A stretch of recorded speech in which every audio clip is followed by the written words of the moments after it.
So I think a subject close to all of our hearts is great work, lots of it, lots of ambition. How do we fund it? How do we keep the wheels moving? How do we scale activities? How do we innovate and collaborate without money? Money is important.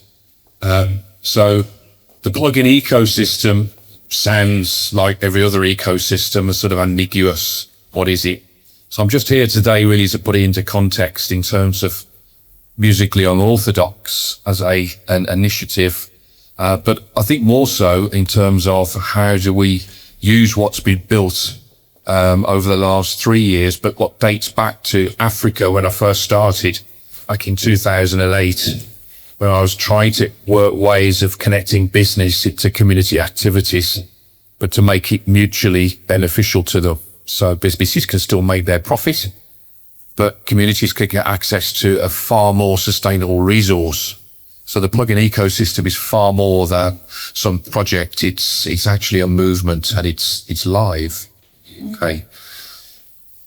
So harnessing social value. Does anybody in the room know what social value is? There, you're nodding. No, I'm not. We'll be debating social value. Social value, in my parlance, is the value that's returned back from the business into the environment or the marketplace that it makes money from. And believe it or not, I think many people are just unaware of this seam of oil that is currently out there that has yet to be tapped. I'm hopeful with what you see today that you'll realize that we can actually tap it. There's a gentleman who's walked in the room today, which I'm hopeful will take great interest in these slides, because I'm quite keen to pick up on a conversation dating back 3 years with a certain person that is now elected into office that may be able to benefit from this. So the reason that I'm talking about social value more than anything today is because I think without it, a lot of the great work that we know goes on, not just in Northamptonshire, but I think wider within the UK, is in danger of drying up, dying on the vine, as I call it, without money. And there's an innovative way that we can find our way to that money. And a lot of the work has been done already. So I'm going to share that with you today. So did you know, big question, the government, through all the various agencies and bodies, etc., goods and services are procurement of materials and things that they need up and above wages. These are things like uniforms, utilities, stationery, cars, office rentals, office building maintenance. All of that is being procured constantly across the whole of the UK at a massive cost to us. Currently, there's talk of budgets being slashed, but ultimately, we know that other than services, we still need to keep the wheels moving within government and emergency services and councils and such like. But also, did you know that locked into public procurement is a new Procurement Act, which builds out on an obligation dating back to 2013 called the Social Value Act, which actually says to anybody that's spending taxpayers' money as a procurement officer has to extract back a social value within that contract. The business has to commit to delivering back a social value, and that has to be evidenced within the work that they then present back in reviews on contracts. But it's taken these 13 years for this new Procurement Act to strengthen that even further. So there's a seam of oil out there that we can actually get into if everybody collaborates within the intent of trying to keep what works working. And I think sort the wheat from the chaff. Those that are good at doing social impact through music, sport, education, or whatever it might be, if you're good at it, then you need to be given the resources to nurture and grow what you do. And that's important. And the procurement element means that we have an audience that has an obligation under this new act this new policy and framework to deliver, not just talk about and plan for, but actually deliver impact through the social value within its spending. Dating back to 2008, I ventured off out of the corporate world into Africa. I was invited out there in 2008 to work with what was called the Niger Delta Amnesty Program in Nigeria, one of the toughest places in terms of gangs, violence, and all sorts of horrible things. And the government at the time were trying desperately to reintegrate the youth. And they were trying desperately to do that through vocational skills training. And they missed out all the nice certain bits like trauma, emotional resilience, and all of the other things that young people need when you take them from one world to another. But what it taught me very, very quickly is that there's a massive marketplace in Africa and there's a demand for brown placement. So way back then, I began to go on a little journey to make it my mission to try and connect the marketing, the commercial side of business into the realities of community impact and give them back the ability to think that they could showcase that as a market differentiator. So just like you would sell and market your products, you could sell and market your social good. It's taken me a long time to the point where in 2020, after COVID and realizing that the landscape in this UK has changed and the amount of grants and access to philanthropy is drying up at a rate of knots, there's been an increase in charities, believe it or not, but there's less money. And the amount of money that's coming through governments has dried up. So the Pluggin Ecosystem for me was a way of pulling together what works and actually presenting it in a way that businesses would understand and engage with. So the first thing I did, I used technology. So way back in 2014, we began to use technology as a way of helping businesses see the reality, using video, using social media, as it was a burgeoning way, to see the evidence of what's happening on the ground and to use that as marketing material. So you can imagine a business marketing team suddenly following the likes of Benetton and all those other great brands that talk about the story of community, the story of change, but actually be able to do it on a bigger scale. So the ability to connect audiences with buyers and to be able to promote that as digital content is where we began. We then started to look very much about how do we train charities? How do we help charities to develop the sorts of skills and capabilities using music, but also using film and everything else to start to promote what they do in a way that is removing the need to keep applying for grants, to keep having to try and beg for money just to keep something going because it's beginning to grow green shoots. So the ability to actually create and then use the technology to promote what they do was important. The next piece then was how do you prove that you're making impact? So how many researchers do you think there are in the world that are academics and they're in the communities and they're desperate for research projects? Thousands. So we were able to tap into the appetite of academics that are really looking to get their teeth into things that would actually potentially help them get their PhDs, for one, but also might feed into longer term projects that might be government funded because they're going to start revealing the reality of what happens when you sustain projects and programs run by community organizations that are actually working. And the whole idea of that is that the longer they run, the longer we're able to turn young people's minds away from crime and violence and into a more positive lifestyle. There's less chance that there's going to be a need for constant funding of policing and emergency services and community safety and everything else. And did you know that probably about 6 years ago, the government launched what's called violence reduction units from the Home Office and started to fund them with millions of pounds, just like the Nigerians did. But the missing piece was, what happens when that money dries up?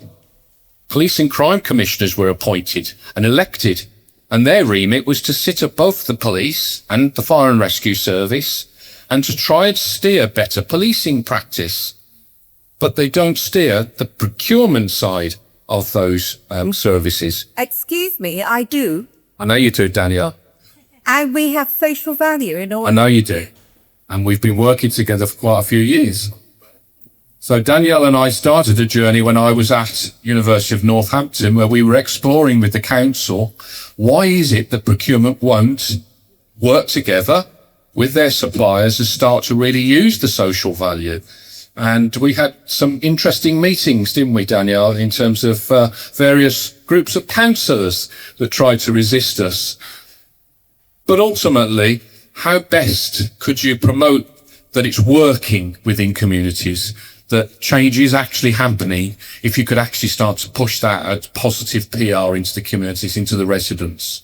So the ecosystem that I designed and has been running for quite a while actually needed to get to scale. It needed to get some sort of meat to the bones. So in 2022, I teamed up with a group of police procurement and Crown procurement professionals, having exhausted my time in Northamptonshire's corners. And we designed and have now launched and have started to scale a model called the Dual Impact Collaboration Model. This model has been specifically designed and tested in Thames Valley. So in Thames Valley, the police and the Police and Crime Commissioner, Matthew Barber, have really tested this through their supply base. And it allows for suppliers, when they're bidding for contracts, to show the real evidence of who, what, where their social value is contributing towards. So the first element, of course, brings technology in. But what it does is it allows, particularly in Police and Crime Commissioner environments, things that have already been funded, so community grants or Ministry of Justice or Home Office funds, programs have already been established, they've already been funded. But also there are some great works going on that people don't know about. And also there's a silo mentality with charities and social enterprises because it's about survival. So the whole idea of the model, with procurement and the lead of it, is that they can start to bring in what's really working and they can champion more of it. So we want more of this. We want more music-based activities. We want more cohesion in terms of how young people can stay on programs, stay on pathways, potentially. So that's what they do. And then the technology that's built into the model also allows for that to be documented and inserted as evidence within the procurement process. So all of a sudden now, you've got known activities within known geographies being championed by suppliers that are bidding for contracts. And then the evidence of what that social value support will have look and feel like is placed on the contract. The first time ever that sort of scale aspect to it has worked. So what's happened now is we're now working on the research element of that. So within Thames Valley, for example, they have a structure in place already called Thames Valley Together.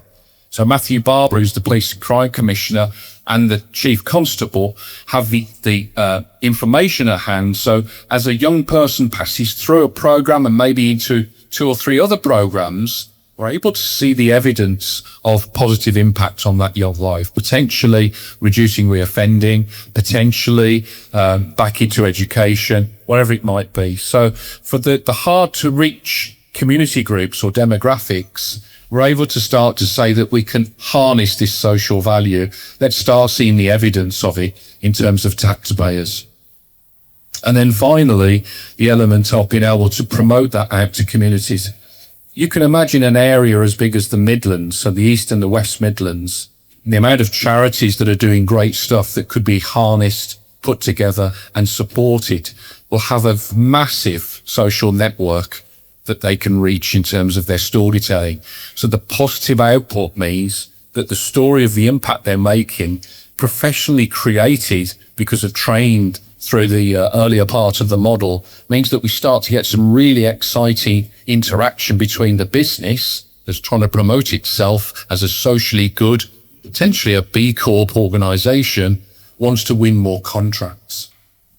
More so than that is the ability to lock the contracts into the police and crime plans. So immediately what's happening now is, because procurement have got behind this, they've built the model so that it fits into the procurement tender call-off. And what the social value does then is he says, evidence back how you're going to support the key targets of the police and crime plan. And also linked to that is the Serious Violence Act, which the council, the NHS and the Criminal Justice Service executives also need to evidence support of. So the whole model binds together the ability to say buyer has an objective, supplier has an objective, community organisation has an objective. Let's bind them together in a collaboration and put that on the contract. So that process is working now, and we're at the point where we're able to start to really showcase evidence of today's in music in media with Musically Unorthodox.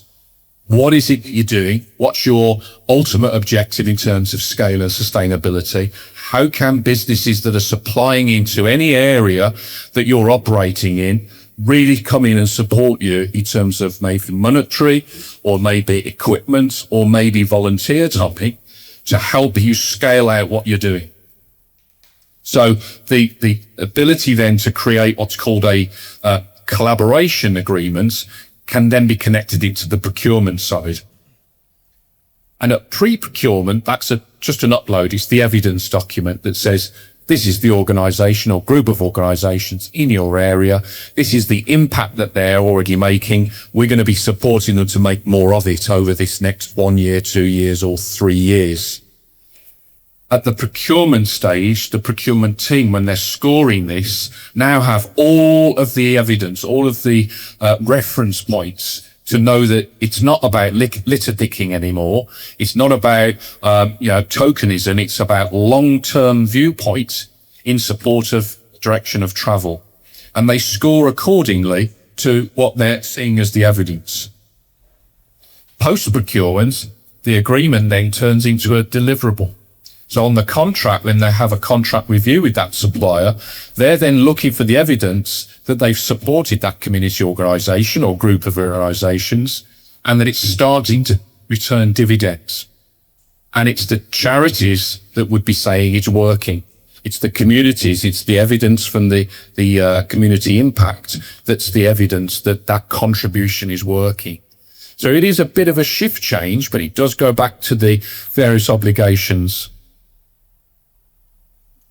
And those obligations have been mapped out in the new Procurement Act. So whereas 3 years ago, when Danielle and I were trying to get attention for this within Northamptonshire, I've been able to go on a little bit of a journey of discovery, and I've gone right up to Crown level. I'm now involving Blue Light Commercial, who really are the sort of framework owners of police and fire procurement practices as a way of using social value far more strategically. And they do that now through a model, DICN, steering group. So this puts back into position the ability of procurement to support their police executive, their fire executive, but also their councils, their NHS, and also their criminal justice counterparts to say within this geography, this is the mission that's mapped out in the police and crime plan. It's mapped out on the serious violence duty that we all have. And this is how it's happening. So what more do we want? And that's in the last 3 weeks has created quite a reasonably exciting conversation with some of the massive suppliers like your Amazons, your Microsofts that supply massive contracts in terms of data hosting, digital policing, they call it. So the whole purpose really now is to say to these people with their deep pockets, where are you putting your money? You need to put your money over here. These are the initiatives that we need to see more of.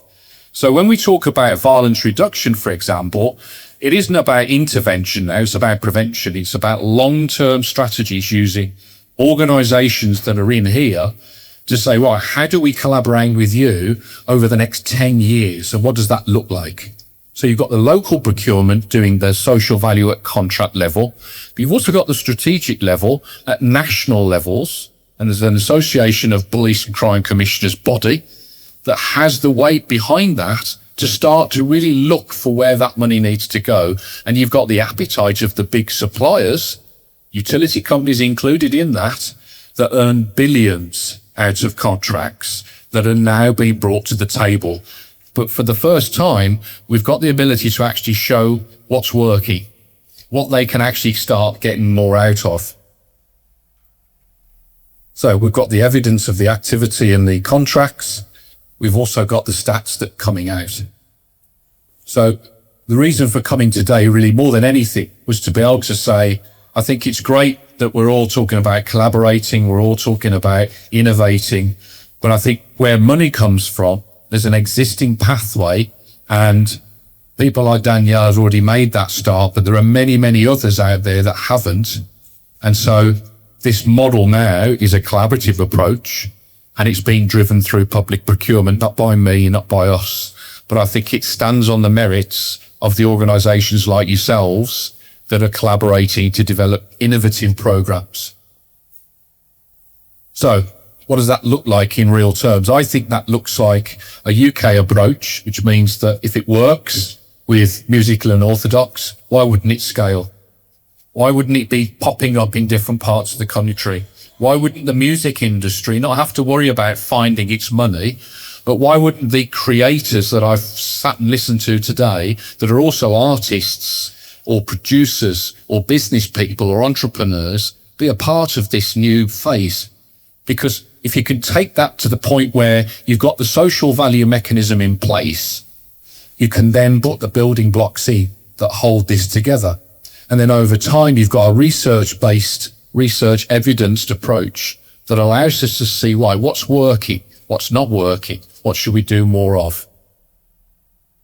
So you get social mobility, you get violence reduction, crime, and community cohesion as the beginnings of what's coming out. These are the green shoots from the work that's already going on. There's enough research to prove that. We call that social impact. But newsflash, that's how you build healthier, safer, more resilient communities, is by helping communities help themselves. So that's my piece. If anybody's got any questions about how this is starting to evolve now, please come and talk to me. Let me know, and I'll be happy to answer any questions. Thank you.